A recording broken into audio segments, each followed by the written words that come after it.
Siamo cittadini anche noi!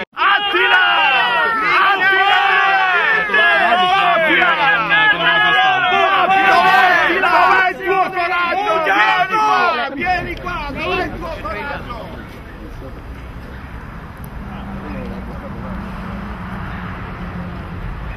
Secondo voi il governatore del Veneto poteva non sapere degli interessi illegittimi che ci sono in tutte le grandi opere di questa regione? Io non so se sapesse o non sapesse. In tutti i casi avere un presidente della regione che non sa queste cose, dopo anni che succedono, io come Veneto mi sento umiliato.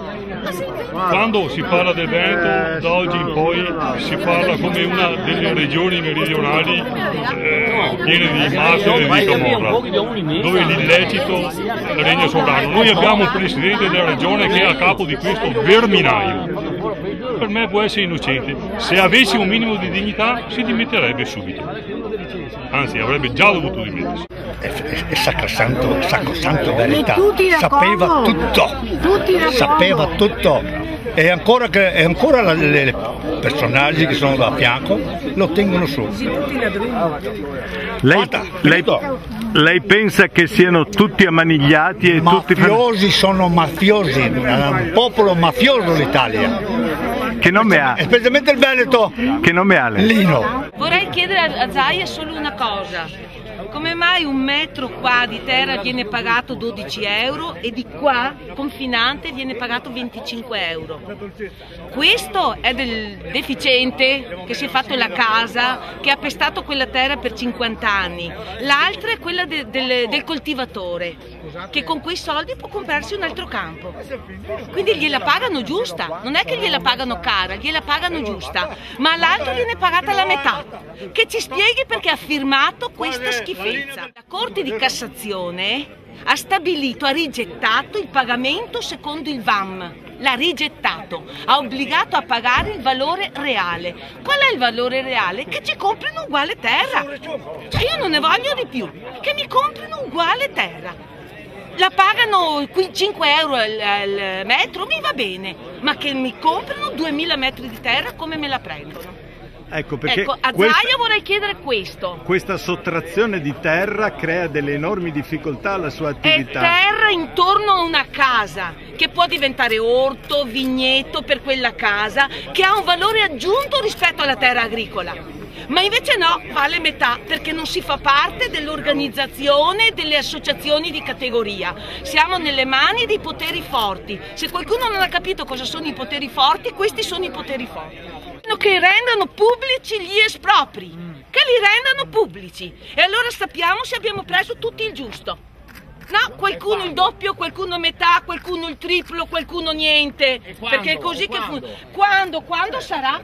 Quando sarà? Comanda la mafia, comanda signora. Non lo so, io non conosco la mafia, non la conosco, ma questa è la realtà, e questa è la realtà. Prima lavorano e dopo ti pagheranno, intanto sottraggono ghiaia e tutto, la vendono. E noi siamo là ad aspettare cosa? Aspettare che ci mettano il palo. Vorrei precisare una cosa, che l'area dove stanno facendo l'inaugurazione è un'area mai approvata nel progetto definitivo. Stanno facendo un abuso enorme e i carabinieri devono essere lì ad arrestarli perché stanno facendo un abuso edilizio enorme. A proposito di abuso, c'è un decreto del Ministro delle Infrastrutture, Lupi, che entro il 31 dicembre doveva essere approvato il progetto esecutivo. Il progetto esecutivo non è ancora stato approvato. Ancora adesso, se guardate i giornali, è il sindaco di Montebelluna, è il sindaco di qua, è il sindaco di qua, tutti stanno discutendo le migliorie, il sottopassaggio e il raccordo. Per cui si fa a prescindere dalla regolarità della procedura. E la ditta che ha l'appalto dell'esproprio, che è una ditta di Salerno, questi qua Ciao Zaia! Devono pagare. Guardami! Vergognati! Attila! Noi oggi inauguriamo i cantieri del terzo lotto di un'infrastruttura di 99 km. Sono 16 caselli e 36 comuni, 36 comuni attraversati. 2 miliardi e 200 milioni di euro, che però con tutto il tema dei costi finanziari, se ne parlava prima, si arriva a 3 miliardi e 100. Gli espropri valgono 360 milioni di euro. Qui stiamo parlando di migliaia di ditte espropriate. Il mio pensiero non può che andare a chi ha subito gli espropri, perché poi sono sempre una ferita. Lo dobbiamo dire come comunità, che è facile parlare di opere pubbliche, ma poi chi si ritrova il nastro d'asfalto che gli passa davanti a casa o gli taglia in due un'azienda agricola è una ferita. È altrettanto vero che 360 milioni di euro tornano ai territori, perché nel momento in cui tu vai a pagare gli espropri sono 360 milioni di euro che tornano nelle famiglie e nelle aziende. A me piace ricordare che questa infrastruttura ha ascoltato molte istanze dei sindaci, delle amministrazioni, dei comitati, dei privati, possiamo dire che il 70% occorre già in trincea, o anche di più o meno. Ecco. Circa il 70% in trincea, per cui questo nastro d'asfalto che correva sul piano campagna se ne va in trincea. C'è una pre-procedura di infrazione sull'autovia venete da parte di Bruxelles per compromettere i finanziamenti della terza corsa di oggi. Ah, non so niente di questa roba. Presidente, c'è una interrogazione parlamentare del Movimento 5 Stelle sulla presunta pericolosità del passaggio della pedemontana in Valle del Lagno per la questione dei PFOA. Anche il consigliere Pettenon ha scritto a riguardo un'interrogazione. Vernizzi dice che c'è un controllo da parte dell'ARPA, lei ha menzione del problema? Io conosco il problema e so che noi ci dobbiamo rifare a quello che ci dicono i tecnici. Se poi qualcuno ha cognizione o ha informazioni diverse da quello che abbiamo noi, non fa altro che denunciare, però dobbiamo anche uscire da quest'alveo quando si fanno le opere pubbliche, che sono opere solo fatte per far rubare, per le tangenti, per devastare i territori. Io ricordo che tutte le forze politiche, pressoché tutte, nella campagna delle regionali del 2010 avevano il loro programma la realizzazione della pedemontana veneta. Se qualcuno ha rivisto la propria posizione non fa altro che dirlo ai cittadini, e nel 2015 si presenterà contro la pedemontana veneta.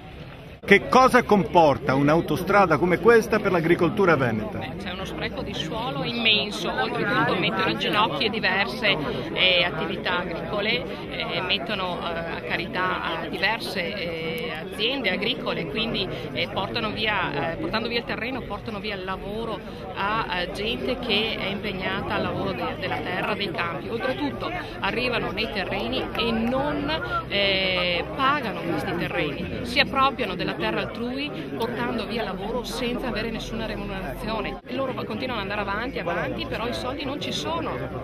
Abbiamo visto dove sono andati i soldi. Presidente, tutte le autostrade che sono in programma, e sono molte, quanti ettari di terreno sottrarranno all'agricoltura, quella che produce cibo? Ma guardi, io non glielo so dire con esattezza perché non ne conosco le misure, non glielo so dire, però è altrettanto vero che queste sono infrastrutture che non è che si sono inventate per fare qualcosa, per far girare un po' di camion, sono istanze che sono state presentate dai cittadini, dalle forze datoriali, dalle associazioni in generale. Poi ovvio che nel momento in cui c'è il cantiere ci sono anche le difficoltà.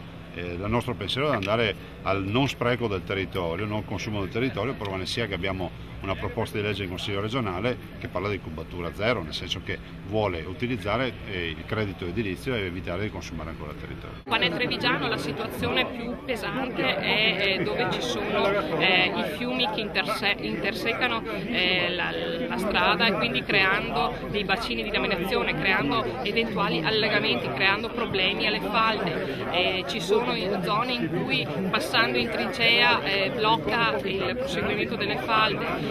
Oltretutto erano previsti 8.500 pozzi che scaricavano direttamente in falda, quindi anche il problema dell'acqua potabile. Un'ultima domanda, il 70% di questa lunga autostrada è in trincea nelle zone delle falde acquifere delle risorgive. Guardi, prima sarà un disastro idrogeologico. Prima non era in trincea e hanno detto che era uno scempio ambientale, poi ci hanno chiesto i comitati, i sindaci di farlo in trincea per evitare lo scempio ambientale. Adesso che è in trincea è il scempio ambientale. Se qualcuno mi spiega qual è la soluzione, se è non far strade, questa è una soluzione, ma non è che io lo posso condividere. Sarà responsabilità dei sindaci allora l'eventuale disastro? No, guardi, io le ricordo che questo nastro d'asfalto non correva tutto in trincea, per l'80% era fuori. Dopodiché le richieste dei comuni sono state quelle di metterlo in trincea, per cui poi non le so dire quale sia poi da un punto di vista tecnico la considerazione finale. Posso comunque garantirle che il tema della trincea è stato vissuto dai territori come una mitigazione ambientale, non come una devastazione ambientale. Tu perché è che filmi? Per i comitati. Questo lo avevo capito. Chiaro.